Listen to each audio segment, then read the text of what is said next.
Hey, everybody, welcome back to the Fans in Motion podcast. I like to say the only podcast that you didn't know you needed. I say to my friend Josh, it's just you and me, buddy. The pictures now are falling. There's no trace at all. And the voices that were calling no longer call. Say hello, Josh. Hold on, I gotta sing the rest of that song. After all of your life, yes. Faces. There we go. Faces. Great, Pictures on the great song. And I have to apologize.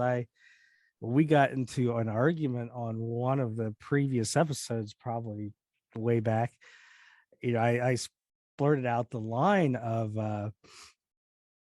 how lyrics are not as important as melody and stuff like that. And I was like, to this day, they ain't even know what the lyrics faces mean, and now I can't really remember it, but Kelly talked about it in an interview where I just read this. One of his friends or something was maybe His having sister. some issues. Yeah. And so it came from that. So okay, that made it, it's funny you brought that up. What I just read about it, and I'll get away from that, but it's that his sister Christy, of course, she was having some nightmares, and his mom was saying to him. Now, this is what I read, so it could be wrong. You could probably call him and find out. Yeah. But he said in the interview, he said that his mom had actually given him the first line of the faces now or pictures now or on the wall and all that. And he's like, hey, that's a line. I'm right in taking that. And he wrote the song based off that because it's talking about his sister having nightmares. Anyhow, Poodle. Faces was interesting just because do you ever, and not to get off topic, but did you ever get a song out of nowhere just pop into your head and nothing triggered it, but you're walking around all day just singing a song? Well, and that's what Faces today. I've been singing Faces all day and I'm like, why? I haven't listened to anything. Two stories on that. A lot of times it's the guitar solos from Night Ranger. So I'll be, it'll be this guitar solo, and then I got to sit there and try to go through the whole guitar solo. Yeah. Because it's hard, with a song, you kind of get the lyrics kind of build you to it.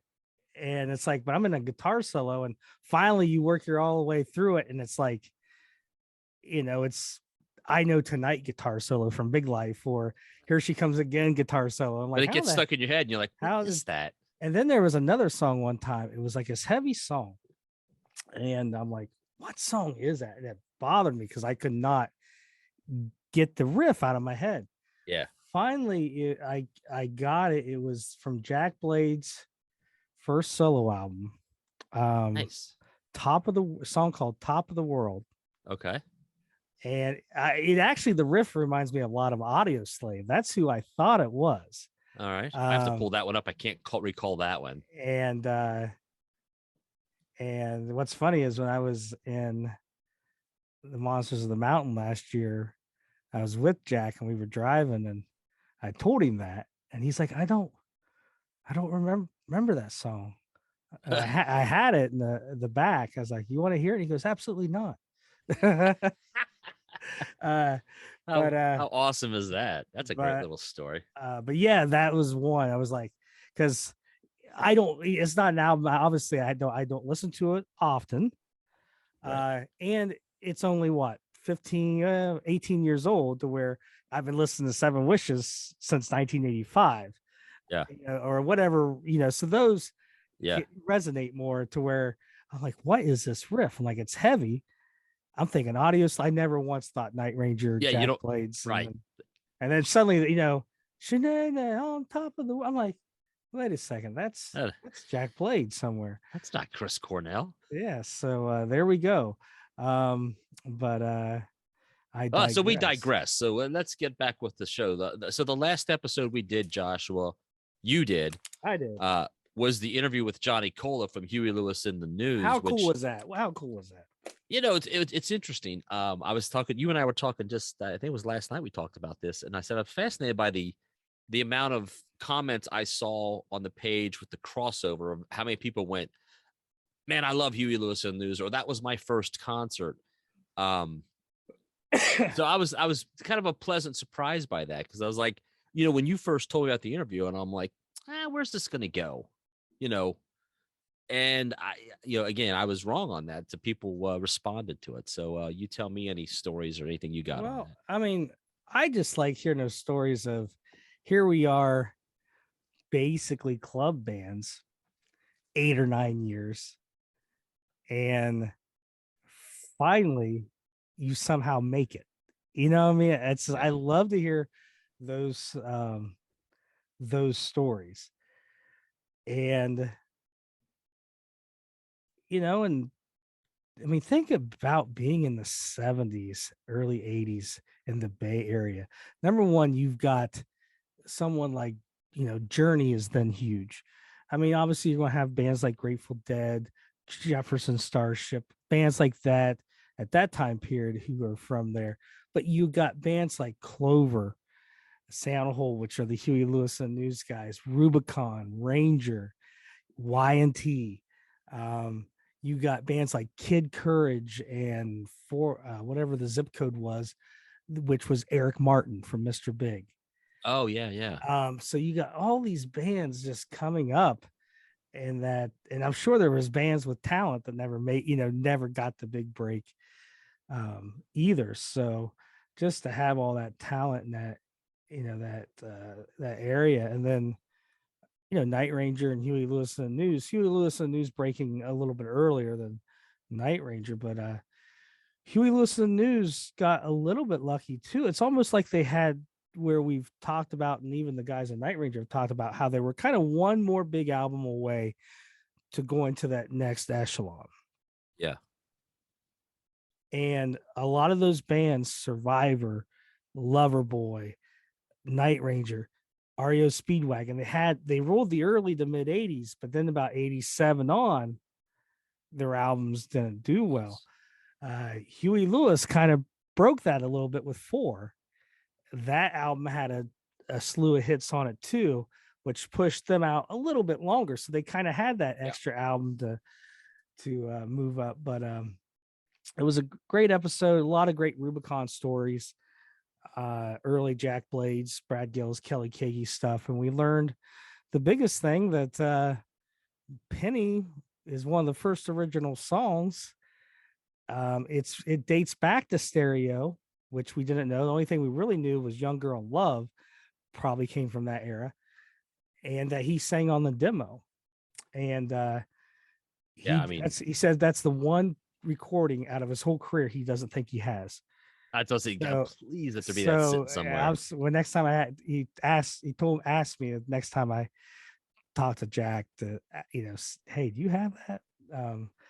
So if he does, I'll give him his contact and let them work it out. Put me in the middle somewhere so I get a copy.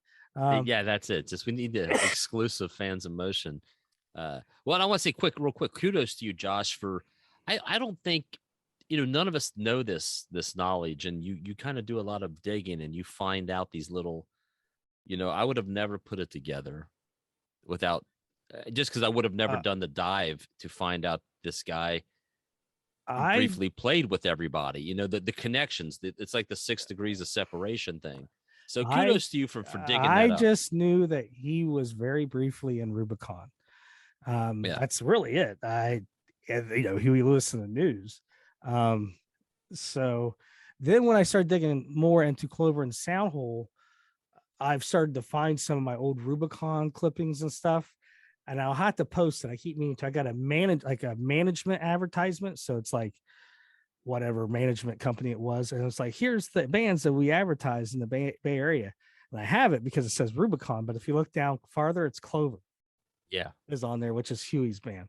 So and you don't have to be a Night Ranger fan. Like, oh, I don't want to. The stories are just good. Stories are great stories, and that's the beauty of podcasting. Yeah, the stories are good. You get you get an idea of what the atmosphere was like in the 70s in that Bay Area where Night Ranger was coming up. And you just hear, me and Huey are in competing bands, and just here it is before they ever became Huey Lewis and well, that's awesome, and hopefully he becomes a friend of the show. And hopefully some people find some stuff out and they'll dig a little deeper. And maybe we'll get some Huey Lewis fans jump over and see our numbers go What up do a you little what do you bit. think of this? Well, that's just awesome. I think it's one of the Yeah. greatest Kiss album covers. Yeah, and look, I even got the matching. Damn, There we dude, you're way go. cooler than me today. I got a Yeah. ball of rubber bands, Oh, there you go. and I got my Night Ranger and the band And played on. played I on. would now. I did wear this to my doctor's appointment today because I like them to. I want them to ask me questions about it so I can talk about Night Ranger to people in elevators. There you go. Sometimes they don't ask, I just start talking, but you know what? That's on them. Yeah. Well, elevator is always a great place to start a conversation. Or to pass gas. I mean, I'm not judging, whatever you got to do. So anyways, let's get to some Night News. Ranger news, shall we? Ranger. Say so. Let's just start with this is actually probably gonna be the quickest turnaround. So we're recording on Tuesday. I've been sick as fuck for the last week. This is the best I've felt in a week. I don't know. I think they test me for COVID negative, flu negative. I think I just have too much blood in my alcohol system. Wait, do you have monkeypox and you're not telling us? I reckon. I don't know. You know, is there a Night Ranger song about that? So Friday, this coming Friday, May 27th, Kings of Chaos is playing at the Indianapolis Motor Speedway. The Indianapolis 500 will be on Sunday. I'm sure they'll have probably time trial, stuff like that for Friday and Saturday with some other stuff. Anyways, that Friday there's Rick Springfield and then Kings of Chaos, Sebastian Bach, Lita Ford, John Waite, and a slew of others, including Night Ranger's very own Jack Blades. So real quick, breakdown. Kings of Chaos is just kind of a super group. Yeah, so I mean, Kelly. I mean, what do they play covers? They do. I think they just, kind of like what Kelly Kagi did back in the mid 2000s, scrap metal, which started out as him, one of the Nelson brothers, and Mark Slaughter, and then they had a couple musicians just playing another lead guitar or something like that, right? To where then they would have special guests come in, so maybe it would be them with Eric Martin, and then them with whoever. Okay, so the musicians aren't always the same. So Duff McKagan, I know, has done some of these dates along with some others. So basically it's the name, and then they can pull in whatever big names they've got available for a weekend, bring them in.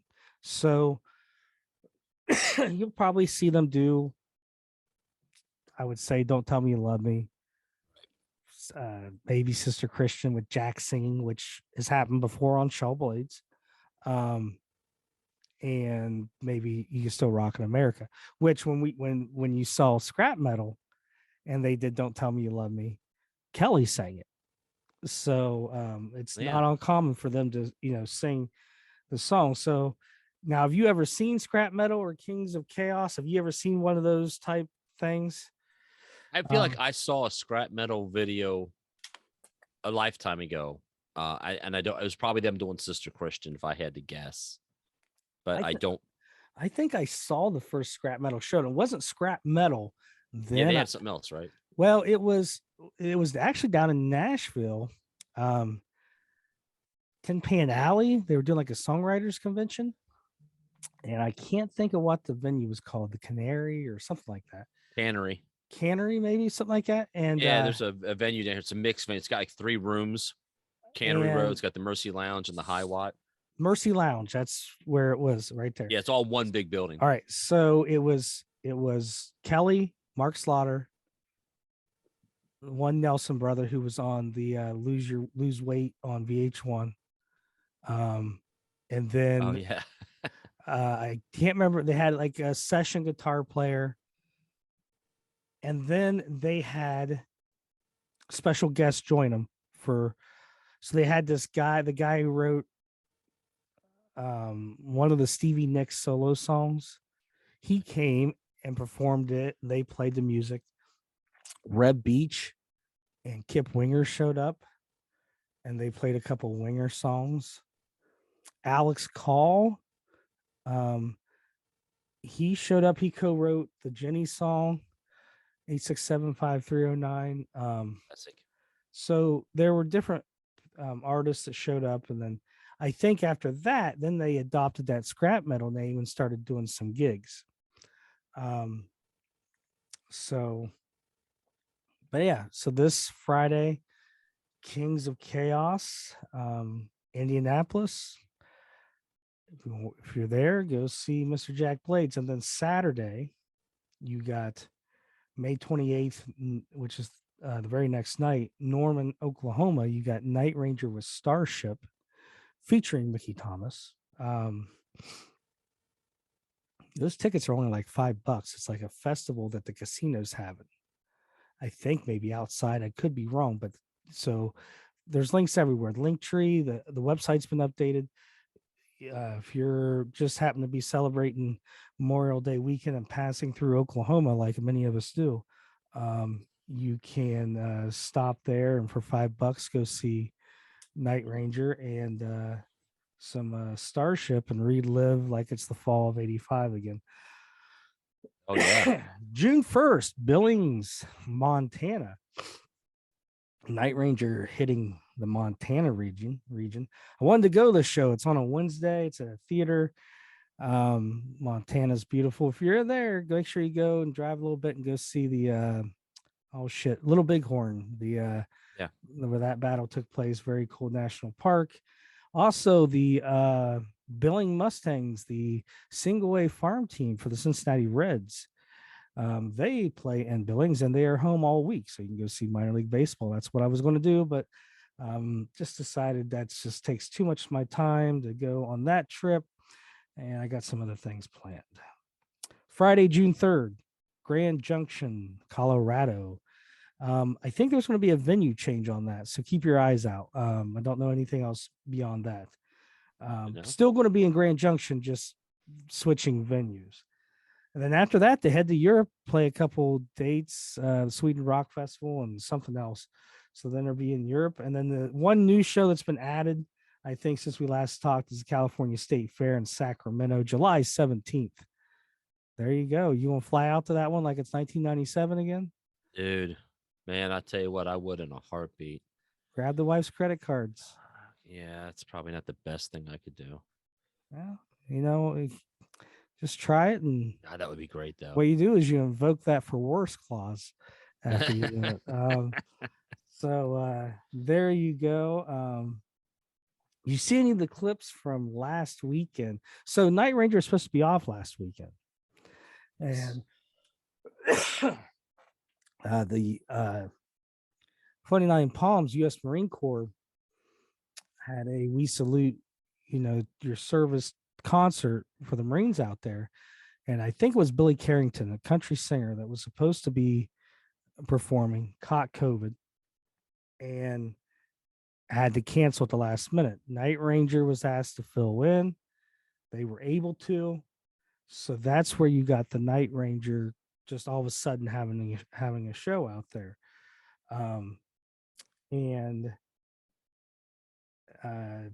Did you get to see any of the videos? Yeah, well, the one that I was gonna bring up later on in the shout outs, Brandon Williams posted the crowd surfing video. Yes. Which is that's just awesome. So it's like, yeah, I saw the video and it's just like, Sister Christian. Also, I see fucking people, going. Yeah. I was like, and then like there's other songs like where you just, they kick into these notes and you just see this rat. It's like a European Judas Priest or Iron Maiden crowd just going nuts. I'm like, I just feel like I haven't lived, like oh, fuck, I haven't body surfed to Sister Christian. Well, so I was going to ask, I've been to a lot of concerts in my day, and I think you've been to your share. I don't know what it takes to motivate you to say, I'm going up. Like, I'm going. Well, I would assume Sister Christian is not that song. Well, I can Great tell song. You, I would think something like Skid Row's Monkey Business might be the one that gets you up there. Back to I would tell you probably for most things, alcohol, All right. So alcohol always helps. Number one, you're in the military, you're probably out in the middle of fucking nowhere. There ain't fucking nothing to do. Holy shit, we're having a party. Okay. That's just how it is, right? Um, and the music's good. You're with friends. Sure. You know the song. Let's go wild. Um, I talked to here, I'm going to do a little name drop, and I talked to Mr. Brad Gillis earlier today, and Familiar with him? that came up, and he said that was the wildest crowd he's ever played to, maybe outside of Ozzy. Yeah. But he said that's the wildest crowd he's ever played to. It looks like everybody was having a blast. And what's funny is there were people who originally who have written on some of these posts, like on the 29 Palms post, like their website, where they were disappointed when Rodney Carrington canceled. Yeah.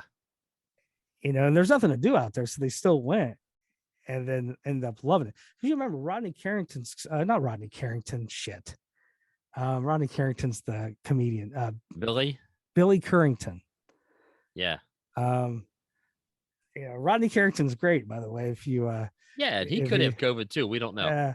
What's funny is when I was in Iraq, the guy I bunked with, it wasn't really a bunk. We just fucking made beds out of plywood and ours were next to each other. But he was a guy from Alabama, sound just like Rodney Carrington, right? You just hear like this, blah, blah, blah, blah.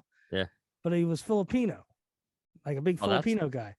Yeah, it's like the two didn't go together. That'll bump you a little bit. Like, wait a minute. That always, fucked me up. Well, shit, you serious? You do shit like that. That's not what you expect. I'm like, all right, dude, fucking with me. But yeah, I don't know what the fuck I was talking about, but there you go. Yeah. What else you got in the news? Well, all right. So Billy Currington. Billy Currington he's still releasing records, had big hits, probably I know what was the big one about I like beer or whatever. I only know Garth Brooks songs. People Are Crazy, that song. Vanagon, People Are Crazy. That song, that was a huge song. So younger people probably, obviously know that. And then when, he got canceled for this 80s rock band that played Sister Christian. Oh, this is going to, but then they go, like most people do the Night Ranger shows, like, holy shit, this rocks. So, it kind of reminded me as well of, so probably the craziest like pit I've ever been in. Maybe Megadeth. Ooh, yeah. Megadeth was in there, but I'd say number one was probably Skid Row. Like with there Bach? there was no opening band. It's a club. Yeah. And so everybody's packed in there for 2 hours. And I just remember I wasn't front row. Most of the time I was in front row, could hold on to the railing. I was like second row. So I could there's no one on stage and you're moving and getting picked up off the ground. And then when they came on, it was just all hell's breaking loose. I was still in high school. I was with this kid and he hadn't got his growth spurt yet. So he's kind of, he was really short. Yeah. And someone's body surfing and they fall. And I see him go down into fall to the ground and it's just black down there. Right. And I reached my hand down because, like I said, he was a small kid. Like I wasn't big then myself, but yeah, he was definitely small. So I reached down like my hand into the darkness to get him. And I feel a hand grab onto mine. I start pulling it up and it wasn't him. I just let go. I saw that guy drop back in the darkness again. And I hear, over here, fucker. So I moved my hand over a little bit farther and I pulled him up. So Skid Row, Slash a Snake Pit, 95. Wow. And then number 3, which always gets everybody, Collective Soul. Like, it's Collective Soul, 95. And it's just going nuts. And it was kind of like Sister Christian. The world I know. It's just and there's fucking feet hitting me in the back of the head during it because people are body surfing. I'm like, but that doesn't make sense. You know what? Alcohol. So there we go. I wish I would have been at that show out the 29 Palms, but the week before they were in Vegas. Did you Yes, see the LED screens? I Like did. that Again, was I got in my shout outs. I'll pull it up here real quick. It was well, we'll get there. Don't worry about it. But yeah, yeah, the LED screens, they so look they had fantastic. yes. So there was some good shots of those. I forget which one that was in. That might have been either Vegas or West Windover. Those were where the two shows were. Um, so last three shows seem to have been great. We do have some new Night Ranger music. Have you gotten? I have not gotten it. You know what? The more I listen to it, the more I like it. Like I find songs getting Okay. caught in my head. At first, I was, I think a little hesitant on it, and I mean, I still am because I always want my musicians writing the music. It's not like I'm not Right. listening to George Strait, where it's him singing, everybody else writes the music. If it's Night Ranger, I mostly want it written by Night Ranger. All right, so Yeah, I'm kind of in that same boat. I'm always a little gun shy when it's this yeah, kind of a project. but there are some songs in there definitely getting stuck in my head. So they did a real, it's a real well put together, so I like the album cover. You got the back, big photo, all that, and then it's a gatefold with all the I like lyrics. that. Um, the only thing I don't know is if they're all on the white marble vinyl. Um, the Frontiers website says it's limited to 400 white marble vinyl, but I don't know if I bought it off Amazon, if it would be the same. So I need to, I guess, buy it off Amazon and see. But here is the white marble vinyl, and you can see Yeah. the label there. So yeah, I mean, good stuff. It's new Brad Gillis.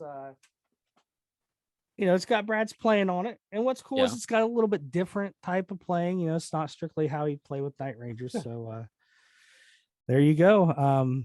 New Hey, Night Ranger. can Yeah, you pause for just a second? I have to go no, do something.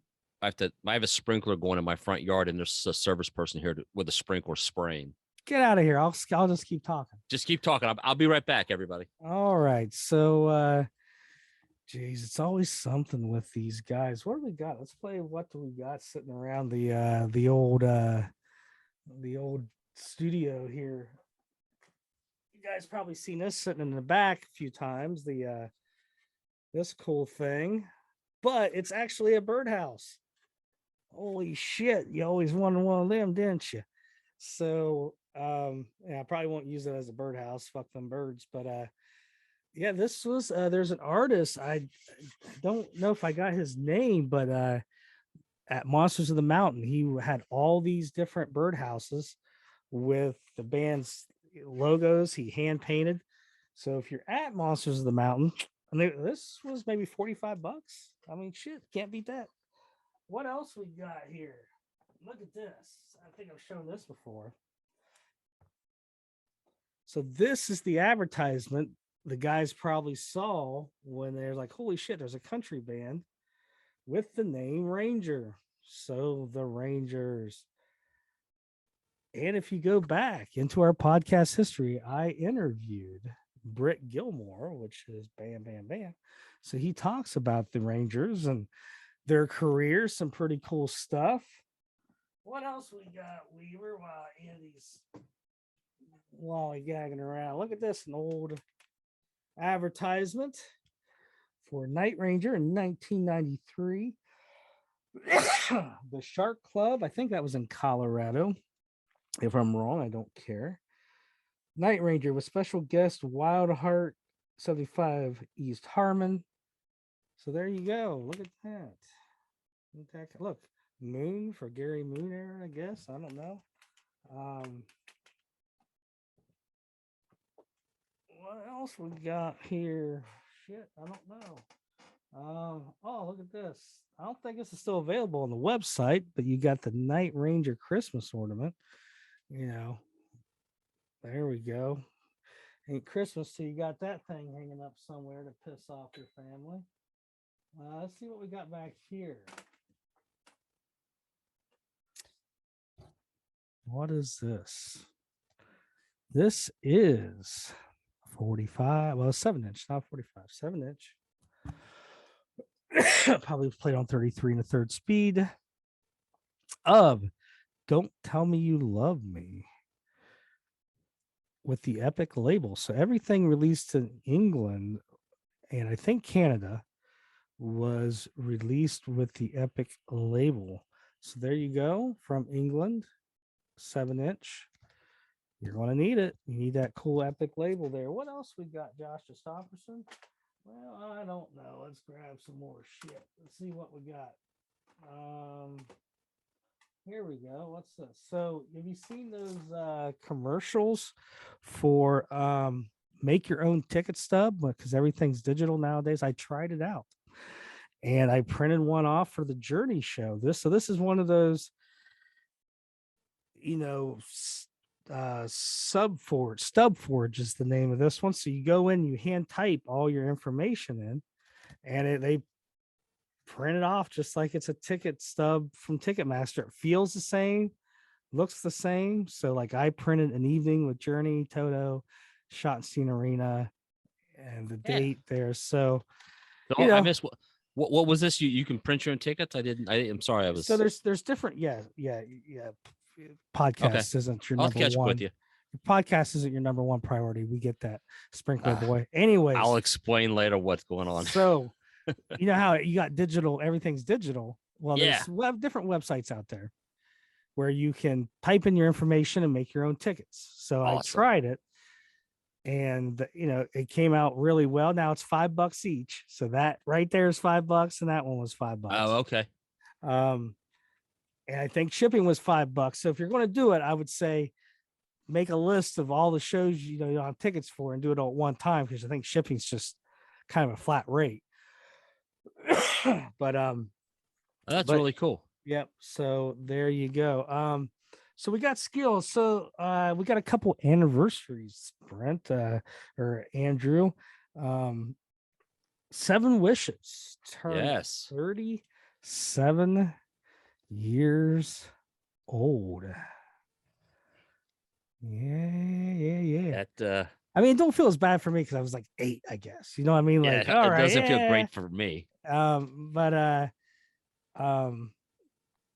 And so I posted on Night Ranger's page, and for those that do the social media for Night Ranger and the other guys.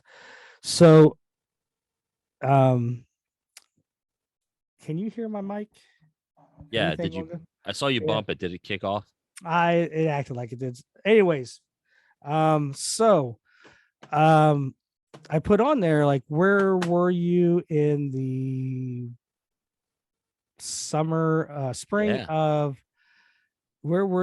spring of 85? And everybody wrote their answers. I was getting Night Ranger tickets and stuff like that. Was texting Kelly a little bit, and I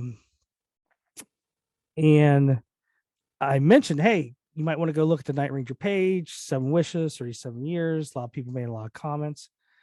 And he sent back a really good message about how much he enjoys reading that stuff, because when they're in that, they were in like a bubble. They didn't get to experience and know what it means to people. So, the guys aren't good at, they're not going to reply to stuff. You reply to one, you have to reply to 500 people, but they do read it. But it was cool, 37 years. Brad brought up Hearing Aid, 36. Fantastic. So tell me what your memories are of that. Man, I'm telling you, you gotta, I don't know, you probably were too young. Maybe you don't, I don't know. You had a pretty good memory back then, but the USA for Africa and We Are the World and all that stuff. I was in Hands Across America. Yeah, you were, nerd. I was. And so at that time, everybody was, all these artists were doing this thing, and it seemed like the USA for Africa, while it was really cool, it really ignored the metal guys. And I believe it was Dio. Somebody can correct me if I'm wrong. Dio, I think was Dio came up with Hearing Aid. It's just a shot for the metal guys. And you got to figure in that time, 80, what is it, 86? Six.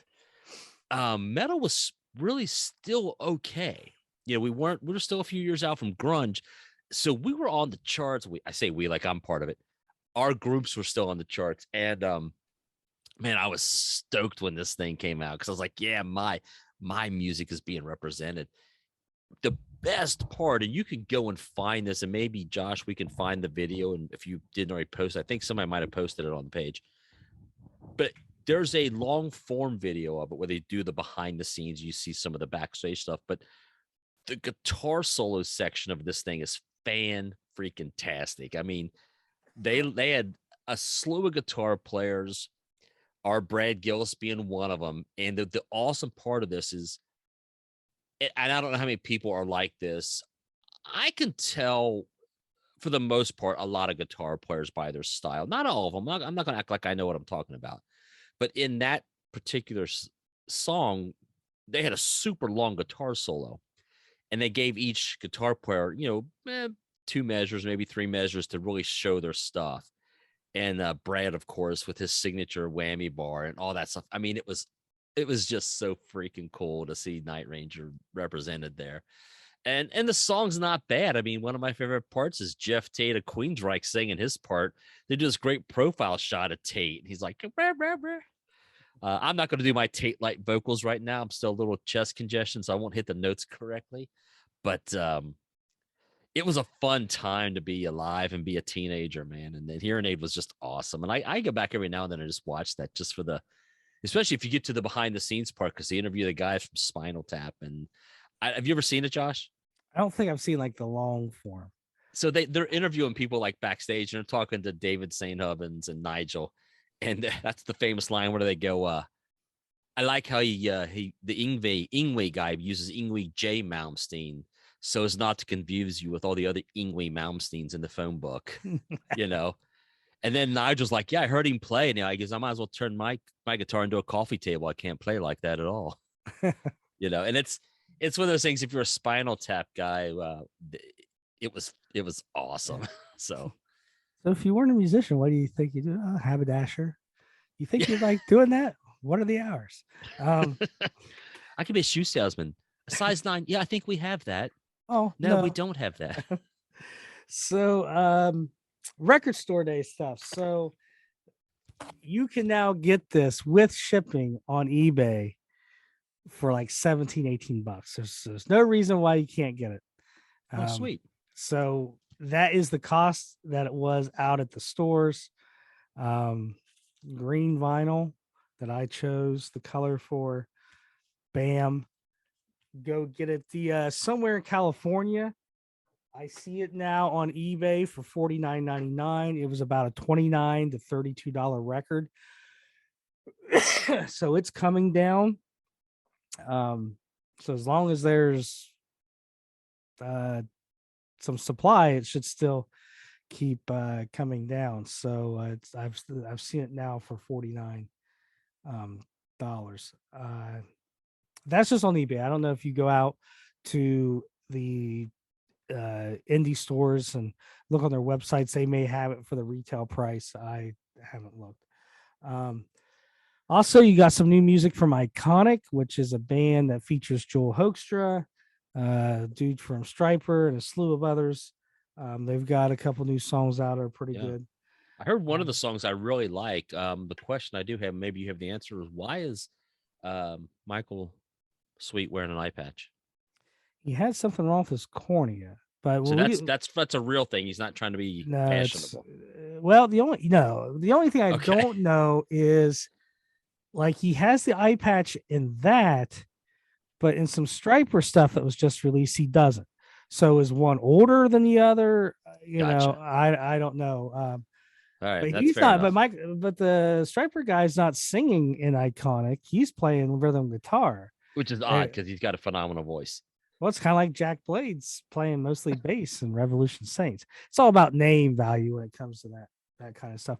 And for those that don't know, Brad Gillis has jumped on the Fans in Motion train, and I am doing his social media. So Brad's really involved on LinkedIn, so we're still, doing his LinkedIn, and I'm taking that and moving it over. We're creating some stuff like for skills. We've put stuff up for that. So um, if you don't have LinkedIn, Brad's on there, and then we got his Facebook and his Instagram going. The Twitter, there's 2 Twitter pages he has. We got to figure out which one we're going to use and stuff like that before that gets going. But Brad is going. So we got Jack, Kelly, and Eric, and and some Carrie stuff, all going social media wise with our organization. How about that, Padre? Cool beans. Two things. It's awesome that Brad is aware and he's getting involved, and hopefully to see more posts by Brad. So I'm looking forward to that, and I think it's one of those things, like, and I think you've talked about with Kelly, like, that they do see the stuff. We hope that they do, because the page is nothing but love for these guys, and it's awesome to think that they are reading that stuff, or they are at least aware of it. But I also wanted to mention, and again, I have it in the shout outs, but I'll go ahead and do it now because you're talking about it. Mike Smith had brought up, posted a pic warning about the fake Jack Blades account that's out there. Can you speak to everybody and let them know, like, Jack's never going to message you personally like that via Facebook, and he's never going to use the stupid name that they had under. Well, if you look, most of those messages I think come from Instagram. Yeah. So if you look, it'll say that they have like 0 followers. So that's your first tip off. Your first tip off should be Jack Blades messaging you. The second one should be just go to the page that's messaging you, and you'll see 0 followers. Now there was one that was really good, and I don't know what they were doing, but they damn near cloned the page. They had the right numbers of followers and the people we were following, and they in Instagram and Facebook have made it hard to get those blue check marks. Their management is supposed to be working on that, and I think they're running into issues. I think, I always tell people, it's an old adage of, like, if it's too good to be true, it is. I mean, just use your head. Do you really think Jack Blades or Brad or Kelly is just going to out of nowhere message you? He's not. Now, if you have a relationship with them, are people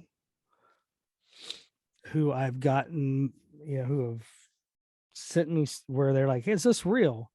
And I'm like, "No," but they have carried on a conversation. Yeah.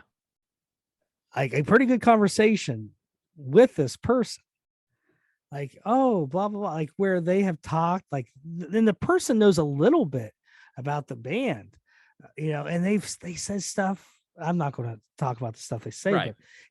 but it's personal stuff. They know something about the band, and these people believe them.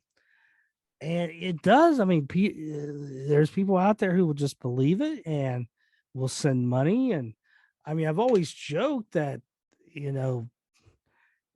if you give them money, it's just a tax for being dumb. But I mean, essentially. But don't, just listen. I mean, not that I know the guys, they're not going to message you on Facebook. They're not going to mess. Yeah. I do their social media. They barely message me, text me. Yeah, so, they're private people. They have no reason to just randomly message a fan. All right. So they're not going to send you any. And here's the thing. I don't think if they wanted to, I don't think they know. Half of them don't know how to do it. So that's the key thing right there. All right. So it's just, so don't, if you got a question, send me the screenshot, and I'll just, I'll virtually slap you across the face and tell you to smarten up. So a couple new things in the collection. I don't think I had this. I just bought it. It wasn't very much. The Explorers soundtrack, which I think this what's different about this? Is this Canadian or something? Anyways, it has This Boy Needs to Rock, performed by Night Ranger. Yeah. So Man, I love that song. and I don't know, like this has some of the orchestra stuff on it. So I don't know if the regular soundtrack has the orchestra stuff, and then one soundtrack has like the songs, and this is a collage of it, but which I think it is. But this has the Night Ranger and the Robert Palmer song. And then the rest would be all the orchestra stuff. So, anyways, Night Ranger, mid 80s, 1986, 85. Explorers. This Boy Needs to Rock was on the Explorers soundtrack. Here's something cool. Look at this.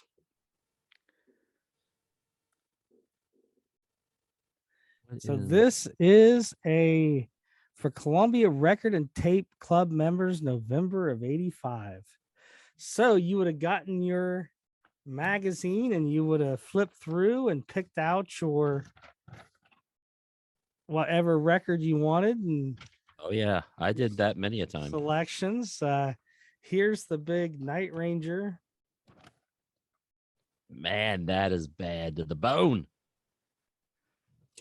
Who's that from? Is that Columbia House, did you say? Yes, that's Columbia House. So Seven Wishes, their top 10 album with the MTV favorite and top 10 smash Sentimental Street and hit 4 in the morning. 3 years ago, Night Ranger burst onto the scene from out of the West, lighting up the lives of fans everywhere with their own special brand of rock lightning. First came the Dawn Patrol, that is, heralding the dazzling rise of brilliant new supergroup. Then came Midnight Madness, and these Bay Area blockbusters provided you can still rock in America with 3 #1 hits. Now Night Ranger is back for round 3, answering the wishes of millions of rock fans with their brand new Pull No Punches top 10 album, 7 Wishes, with his top 10 Super Smash Sentimental Street. Let's see here. Billboard praises Night Ranger's big arena sound and those vocal harmonies fans just can't seem to get enough of. And Cashbox exclaims that 7 Wishes is a solidly rocking LP with Night Ranger's patented melodic rock sound and Jack Blade's amazingly consistent songwriting. You'll hear the solid rock harmonies and creative keyboard work by Alan Fitzgerald on the title track, driving, pounding rock on Faces, the explosive twin guitars of Brad Gillis, ex-Ozzy Osbourne, and Jeff Watson on the power pack This Boy Needs to Rock, plus lots more on the Night Ranger's solid sound, all intense and all driven by Kelly Kagey's killer drums and Jack Blade's booming bass, which really isn't booming on the mix of that record. So grant your wish for the best in rock with 7 Wishes by Night Ranger. Whoever wrote that did a pretty good job getting good hype. And they mentioned every single member. So there you go. You can also get Midnight Madness, but I don't see that you can get Dawn Patrol. Air Supply, Oak Ridge Boys, Men at Work, Tom Petty, John Cafferty and the Beaver Brown Band. L's to the yes right there. Freddie Mercury, Joe Walsh, Carly Simon. I'm just naming the photos in here. Melissa Manchester, the Carpenters, Barbara Mandrell. Let's see here. Lacey J. Dalton, TJ Shepard, Johnny Lee. I've been looking for love. And then Prince, Phil Collins, and Madonna. And this has got, I paid maybe $12 for this. Got to be somewhat rare because no one kept these. No. So when I saw that, I was like, yeah, I think I got to get that. And then this is something I've been tracking down.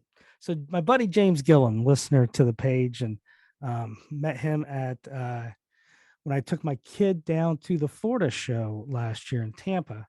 He was there and got to meet him, and he got my kid a Mickey Mouse ears or something like that. He works at Walt Disney World. So he's a vinyl guy, and he sent me a picture. It's like, my daughter's bought this for me today at the record shop, $4. And he showed me a picture. I'm like, what is that? I've never seen that. So he sends me some more pictures, and it was a Midnight Madness from the Philippines. I'm like, I didn't even know this damn thing existed. Yeah. I'm like, I'm like, well, when your daughter gets it to you, let me know. We'll work out a trade. I'll figure something out. Right. Well, a month went by and I was doing something. I was looking for something specific on Midnight Madness. And I don't know if it was like I wanted to see what a club issue looked like. Anyways, I just typed in Midnight Night Range of Midnight Madness. And this was like one of the first ones that popped up was one of the ones for the Philippines. $20. I bought it. So here is my copy of Midnight Madness from the Philippines. And what really stands out is it's the only one that has this like little hype sticker, but it's on the cover. Yeah. That's what first brought me to it. When he showed me that, I'm like, okay, that's different. So that's the big difference on it. I mean, the back, it's got a different feel to it. And then on the back, it's still basically the same. You can see down here at the lower part, it says manufactured in the Philippines. So that is part of what's different. The other part that's kind of cool and different is, and most of your like South American and really just your South American or some of the islands, like if you get anything from like the Philippines, Indonesia, they all come in this plastic sleeve. Yeah. But the other thing that's unique about it is it comes on the Epic label. That's epic. It is. So, and this thing was pristine, amazing from the Philippines, because most of the time when they first buy them, they would tie them to the back of their bike and drag them. And so Epic you can get these on the Epic label, I think, from England and Canada for the first two records. But yeah, if you look, it says Philippines on the label. And then it's got the darker Epic label, which the other two are a little bit lighter. And there is an England version that has a white label. Epic. So knock that off my list. My buddy James, like I said, he's the one that, alerted me to it. And then I just happened to get lucky. I wasn't even looking for it. I'm like, wait a second. I saw the song titles on the corner there. So that's new with the collection. So let's get to the Fans in Motion stuff. What do you got there, Andrew? I got a page of shout outs here. This is usually where Brent shines, and he is not with us today because we're recording while he is working. So I will do my best to step in to be Brent, minus the Paul Stanley impersonations. I will not do that for Josh. And he did ask me to do a thing. When I told him we were recording, he did ask me to do a song for you, Josh. Mark Green away, Mark Green away. So I did it. He said that you would hate that. So there he is. Why would you do that? I just got a little bit of Brent while he's not here. So let me get on with the shout outs. I don't know how Brent does it. So I kind of went back. He don't know how he does it. So just wing. Yeah. So I just kind of pulled up a bunch of people's names. I do not have the background stuff that he does, but I'm just going to mention names and tell you why I brought them up. I'm going back, starting with a couple names I'm going to butcher fantastically, and I will apologize in advance. And if Josh, you can help me knock yourself out. I'm no help. P. Buendia Javier. A little less Spanish on it. Javier. So showed us their big Night Ranger CD collection, and I don't know if Josh, you remember this post. If you looked at it and saw that he had everything. I didn't go that far into it. I know someone asked what the CD was above a certain CD, and that is a bootleg set. And someone had answered it, I'm pretty sure. It was it's kind of like white, and it's got a blue and red Night Ranger logo, and then maybe Seven Wishes era. So that is a bootleg. I have it, and it's just like it's a show from 84, a show from 85. I think the Marquette, Wisconsin, maybe is one of them. I think maybe it has like Girls All Like It and Wild Innocent Youth. But yeah, that was a bootleg. Okay. But yeah, I mean, it seemed like he had a lot of the. I remember there was like Rock Masterpiece Collection, which is from Japan, Greatest Hits. He had that. So I mean, yeah, I mean, I would say he would have if he It looked has pretty that. solid. I mean, I could pick it apart and find something, I'm sure, but Yeah, but in a glance, it looks like a pretty nice collection. I mean, I know I don't have all that, and I consider myself a pretty good fan, but that was awesome. And of course, you mentioned that what was it, 37 years ago, Seven Wishes came out. I was reminded of that first by a friend of mine and member of the page, Alan Wiesenhahn, along with a few other people, messaged me on my personal Facebook page. So, yeah, my quick memory of that is I remember getting it on cassette. First song, Seven Wishes. I was like, God, this is awesome. And my highlight of that year was Brent and I camping out for Night Ranger tickets, which apparently was not necessary to do because we got front row without losing a lot of sleep. But I, what a great memory, sleeping in his car outside of a Swallen's department is store. that the one where the Grateful Dead were Yeah, going on sale? yeah, we thought they were there for Night Ranger, and yeah. Anyway, we were wrong. I got Tom Troya, who posted his Skills CD, which you had mentioned the album. So there's that. I love to see supporting the other members out on their other projects. So I think well, go ahead, finish what you're done. So Skills, yeah, he posted the CD, right? He posted the copy. I'm assuming it was the CD, and he showed that he'd got his copy. And like always, I mean, I think it's great to support these things, even though I don't have a copy yet. Same with Joel and Iconic, and even I saw, and I didn't get the name, and I'm going to probably maybe somebody correct me on it. Michael Cardelloni had a art exhibit at a Wentworth Gallery, so it's in the universe, and let's support these people. And Michael Cardelloni is a Buckeye. Who Dey? Or OH, whichever. So going on my list here, Marty Papworth. Hold on. Before you get to Marty Papworth, I found how do you pronounce his name again? You did it so well the first time. Buendia Javier. Yeah. So the vinyl collection, I mean, he's got a version of each record. The unique thing he has is, if you look, that Midnight Madness has that dark blue, almost purplish hype sticker. Yeah. I don't have that. I didn't know what that was. That's the hype sticker for his Mexican copy. Donde está? Yeah. So I need that. Then the CDs. Yeah, I mean, he's I don't see, well, no, he doesn't have Rock in Japan 97 with the hologram. He's got Rock in Japan Greatest Hits without the hologram cover.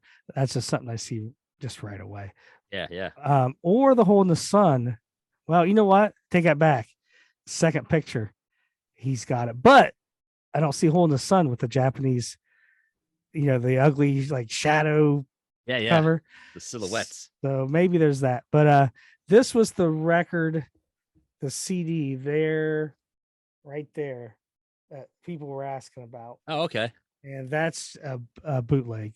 It says "Find Me a Thrill." It's kind of got like a Japanese like obi strip on the cover to make it look cool. I mean, it was put together okay for a bootleg, but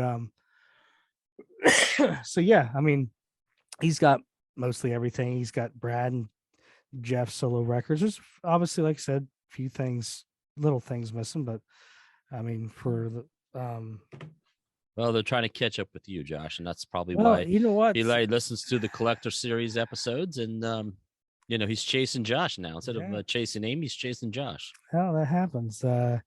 So what the hell was that noise? Did you hear that? No, it's probably in your house. Has some beeping thing on my computer. Oh, not me. Let's see what that is. I don't know. All right, so all right, get to Wadsworth. Marty Papworth was who posted the pic of all the Night Ranger new backgrounds. I don't know if you know or can talk any detail on that, but it looks like they've got some new video production going on, new backgrounds, which are just awesome. Well, And thank you for posting them because that is so cool. I think that was more what the venue had. Okay. So the venue had that, and then I would assume Steve somehow was able to go in and manipulate. I'm sure he has like the files, right? And then he was probably able to add like 40th anniversary and stuff to them. So when they do go to a venue that has those capabilities, they can do it because those screens, those aren't Night Rangers themselves. So right. But yes, they were able to do alternate screens and stuff like that. So looks great, and it was great to see that. And thank you, Marty, for taking the pics. And it's one of the things I love about the page is the people who go to see the shows that we can't attend. We can kind of live through them. So speaking of that, we go on to Russ Dillingham and Jesse Duran, half of Duran. Russ is the one who posted the video of the crowd surfing, which we talked about earlier. And again, probably one of the greatest moments in Night Ranger history. And Russ captured it for us. So thank you, Russ, for that. And Jesse had a ton of pics from the show. So from the Vegas show, which is awesome. Oh no, I'm sorry. Was the Vegas show the surfing? No, that was right. That was someone else. So Russ just posted videos from the Vegas show. So sorry, he had the ones close up of Brad. My note didn't show that. I'm sorry, my bad. Mike Smith, of course, I mentioned, posted the video or the pic about the fake Jack Blades accounts. And again, please don't buy into that. They're never going to message any of us. Our friend of the show, John Juanito Davey, made a nice post about liking and subscribing our YouTube page.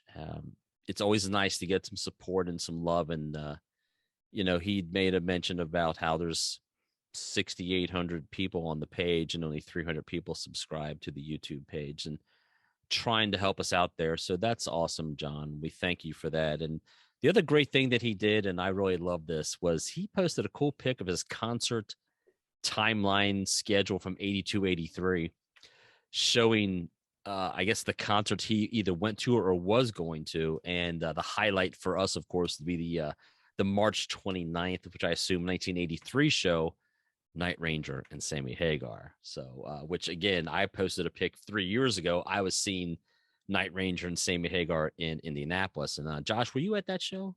Was not. It was fantastic. I know a few people had commented on my post that they were there.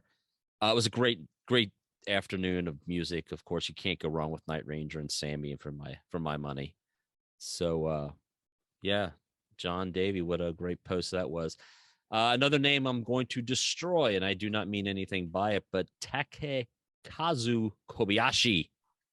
Again, showing off his brilliant replica Brad Gillis guitar, asking for suggestions on which guitar strap to use. And I think our friend of the show and friend of the band, Brad Gillis, chimed in and told him which one he should absolutely use. So, his guitar is fantastic, and he's just super cool for posts. I like when he posts his pics. I don't care. For me, it's a personal thing.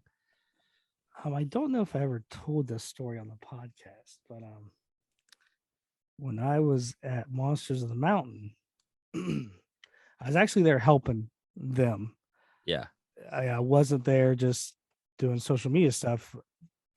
Ed needed some extra help. I went and helped. And from the dressing room to the stage, they had 2 stages there.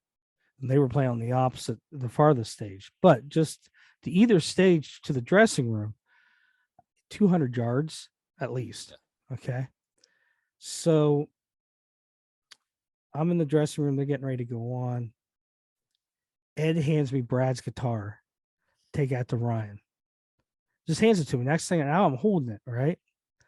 I'm like, holy fucking shit. I'm holding, Bubba or whatever. Yeah, this is it. And I'm like, fuck, like, I don't want this responsibility, And so I grab it with both hands and I start walking. And as I'm walking, not too far outside of the dressing room, the guitar strap, I feel it bang against my leg. And I just think that the lock Yeah. has come undone. Most of his guitars too, you can get strap locks or just Yeah. lock, pull the little thing out, unlocks.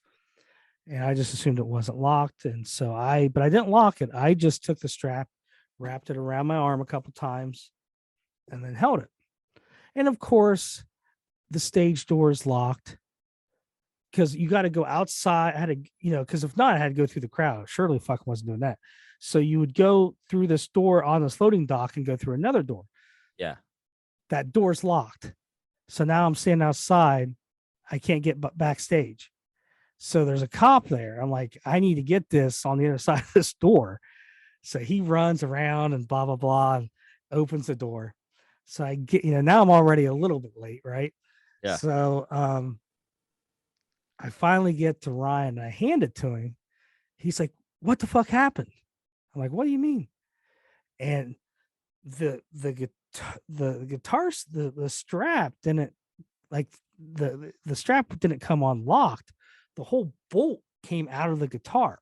Oh, okay. All right. I'm like, I just looked at him and go, listen, I'm just telling you that's how it came when they handed it to me. I go, I didn't trip, didn't fall, didn't do anything. And he's like, it's all right, I'll fix it. So, I mean, the thing's probably been, redone 100 times. Yeah, the first time I carry it, and I almost think, like, I was almost like, is this like one of the, like, the rookie, like, they're fucking with me, like, where you send someone into, like, the auto store, go ask for blinker fluid or headlight fluid or so but it wasn't. I asked Ryan later, you guys just fucking with me, was there something wrong? And he's like, no, really, it came out. So anyways, so talking about Brad's guitar and everything, that was, I don't think I've ever told that story. Oh, so. nice. What a dream. I love it. Did you have any others? I do. I got a few more if you'll bear with me. James Reed, he found a Man in Motion vinyl in the wild and shared it to the page. So that's always cool. And whenever I'm in a record store, if I see a Night Range album, I always move it to the front of the section so people see it. So it's cool that he found it and picked it up. Gonzalo Milano, he posted a video of his band playing Don't Tell Me You Love Me with an 8-year-old drummer playing with him, which was pretty freaking awesome. He's posted a few guitar videos on the page, and that's I always love seeing this, so that's cool. I love seeing that.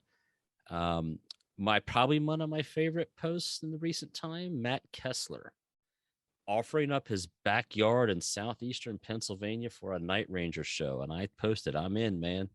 I'll chip in some money, and I'll bring me and my my Night Ranger shirt, and we'll do it. If you can get Josh, if you can drop that in their ear. Look, they play the Midwest all the time, so just tell them to make a quick stop at Matt Kessler's property, and we'll all be there. Then some Yahoo named Josh posted a memory from 2011 meet and greet with the guys. That was pretty cool.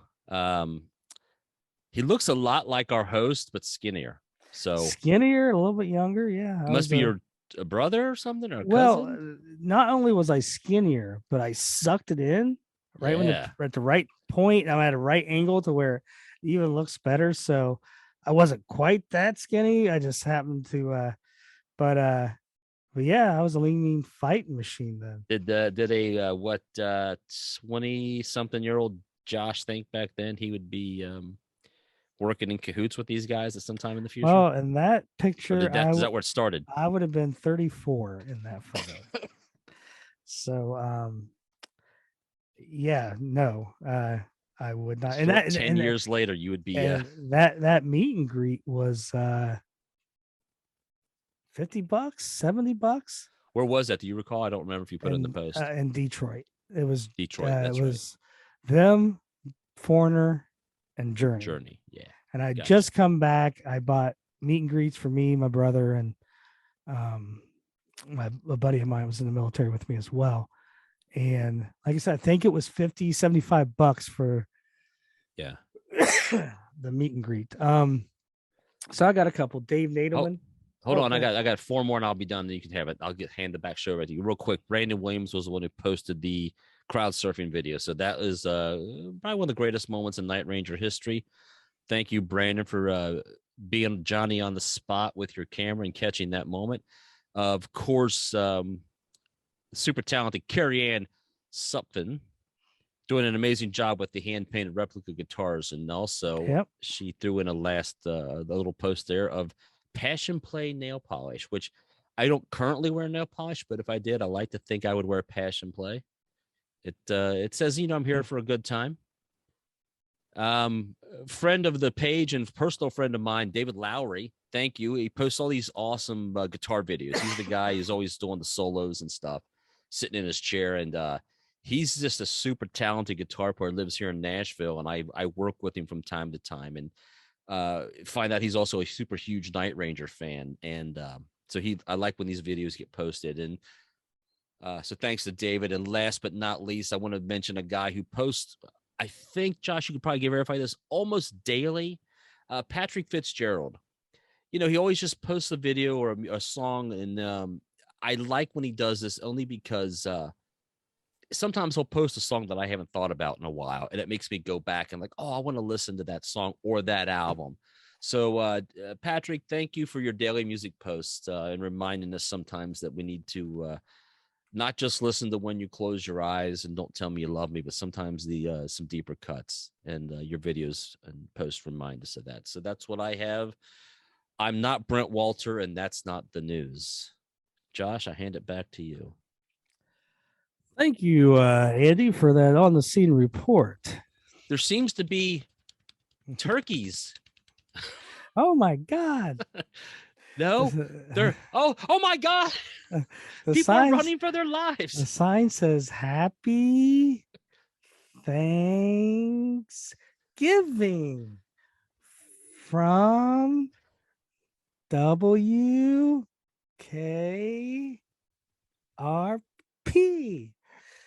Thank you, Les. All right. So Dave Nadalman posted his sealed copies of Seven Wishes and Big Life.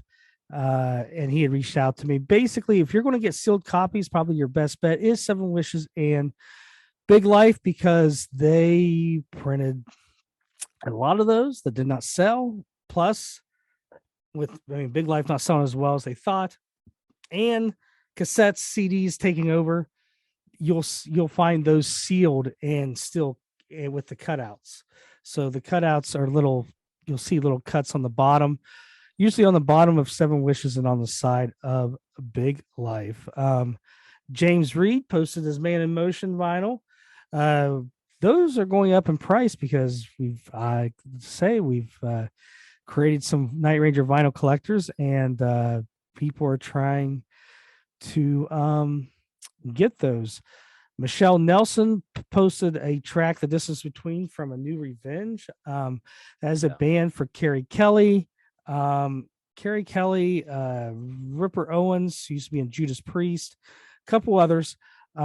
Really good rock melodic album. If you guys have not heard it, go find A New Revenge album as Enemies and Lovers.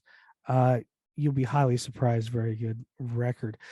Chapin did one of his Rumors in the Air, where he had the supergroup G Ranger, which is Night Ranger and Garth Brooks and a smattering of others. And there is our Japanese Kobayashi. Yes. He's asking what guitar strap should he go with his Brad Gillis replica, and the man himself. You can't get this on any other Night Ranger page. You can't get it on Fans in Motion, though. The Ultimate Night Ranger Experience is on our page. Okay. The man himself tells you his opinion. I would go with the Python and pop the red and black on another, like I do. Yes. There he goes. I totally agree with that. You know what? If that was me, though, I'd reply back, yeah, I think you're wrong. Yeah. But that's an opinion. Everyone has one. Here's another thing. If you're on the page, Night Ranger announced that Sacramento show. It got announced on our page first because I'd already posted on the Night Ranger page. You can really only do about one post a day there, or no one's going to see it.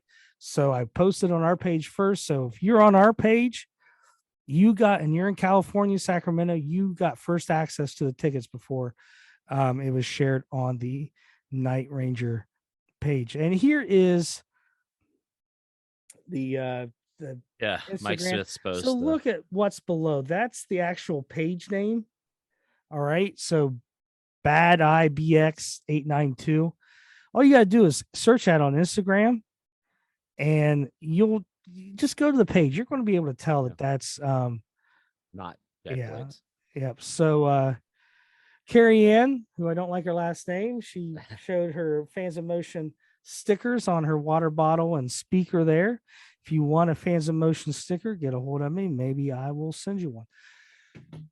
All right, we are done. Andrew, good job. Good job. This is Fans of Motion. Track us down. You can go to the website. It's up and going again. I got it fixed. Facebook, Instagram, Twitter, and the YouTubes. Apple Podcasts, Audio Mac, Pandora, Spotify, Stitcher, Amazon Music, iHeartRadio. iHeartRadio. Yeah, I don't listen. Find us, listen to us, share that, get somebody, turn somebody on, and then get them to like the page. Yes. Whatever works for you. You know what? If you're listening to this, watching this on the YouTubes, or not, I don't give a shit where you're at. Go to YouTube, click subscribe. We need subscribers there. Instagram, go to the Instagram, go to the Twitter. The Twitter is good because I share a lot of information on that I don't share elsewhere because it's so freaking easy. So Twitter, Fans of Motion, Instagram, Fans of Motion. Andy? Hey, real quick, on the YouTubes, our one YouTuber who refuses to join Facebook, BB Klima, or Klima, however you pronounce it.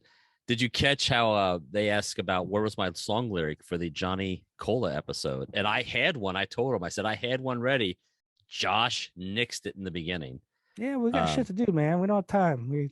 But it's like, where's the Night Ranger? I said, I didn't have an intro. I actually had the lyrics to If This Is It from Huey Lewis pulled up ready to go. But I know you wanted to get to the interview. But I had it ready because that was a song co-written by Johnny Cola himself. Yeah, it was. And it's a fantastic Huey Lewis song. It is.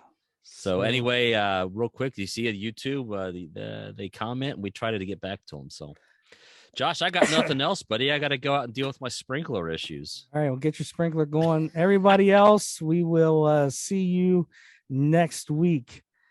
Later. Bye-bye.